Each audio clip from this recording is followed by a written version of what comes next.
Hello everyone, my name is Katie and welcome to another library craft video. In this video I'm going to be showing you how you can make some face masks from fabric at home, and it's important to wear face masks at the moment, especially when you're on public transport. It's now compulsory, so I thought it would be a good idea to make a video to show you how you can turn some fabric or maybe an old t-shirt into a face mask. And usually the videos I make for BCP libraries are children's activities, but this video is aimed at adults due to the sewing that's involved. So without further ado, let's get on with the craft video. So for this craft you will need some fabric. This can either be craft fabric like I used, or you can maybe cut up an old t-shirt. Maybe it has a hole in it and you need to upcycle it. This is a perfect opportunity. You also need a pattern for the mask, which I have made, and you can download it in the description below. And you also need scissors, needle and thread, pins, elastic, and some embellishments if you want to decorate your mask. So to begin with, you need to get your fabric and fold it in half with the pattern side or the front side inwards like I'm doing here. And then you need to cut out the paper pattern and place it on the fabric, and you attach it using some pins. You can get pins in most sewing kits. You maybe have a sewing kit lying around at home, maybe you've picked one up from a hotel sometime, or you just have one, or you can just pick them up from your local supermarket quite cheaply. And you just need to attach your pattern to your fabric with pins just to secure it in place. And once it is secured in place, you then need to cut out your fabric like this. And this only needs to be a rough cut because we're going to be sewing it and the edge will be on the inside of the mask, so you won't see it. So this only needs to be a rough shape. Don't worry too much if it is a bit of a jagged edge, because cutting fabric can be quite tricky. So once you have completely cut out your mask, you then need to remove the paper pattern and put it to one side, and then attach the pins to the fabric again, and then sew along the top and the bottom, or along the long edges like I'm doing here. And you need to leave a gap of about a stitch at each end and a gap of about a stitch from the top and the bottom.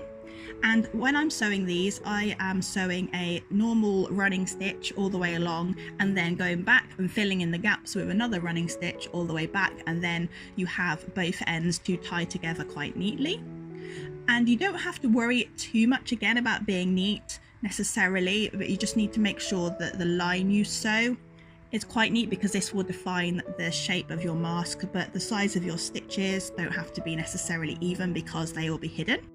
And once you have sewn along the top and the bottom of your mask, you then can turn it inside out, or the right way around like I'm doing here, and just make sure you shape the mask properly like this.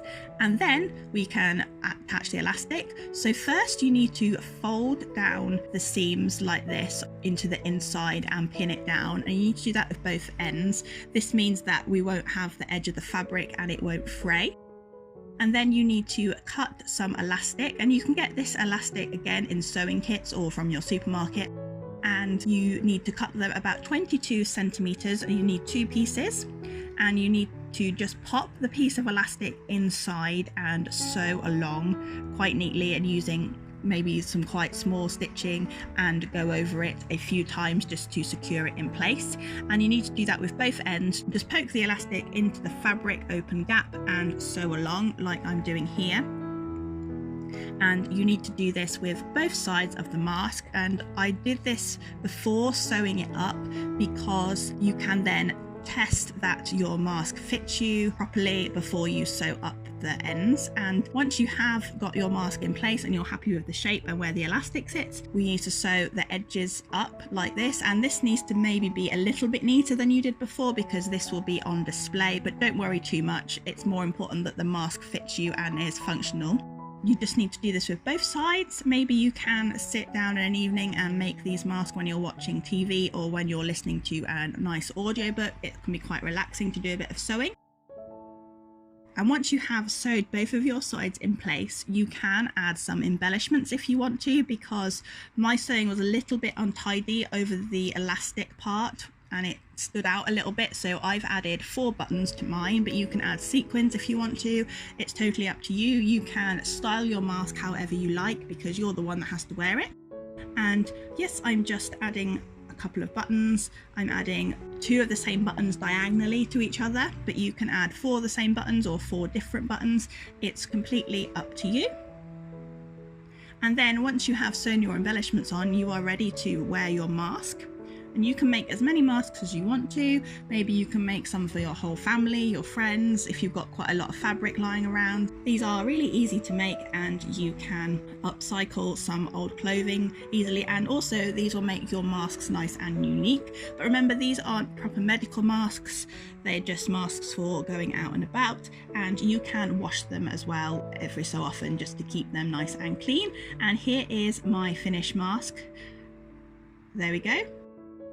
So thank you for watching, and everyone stay safe.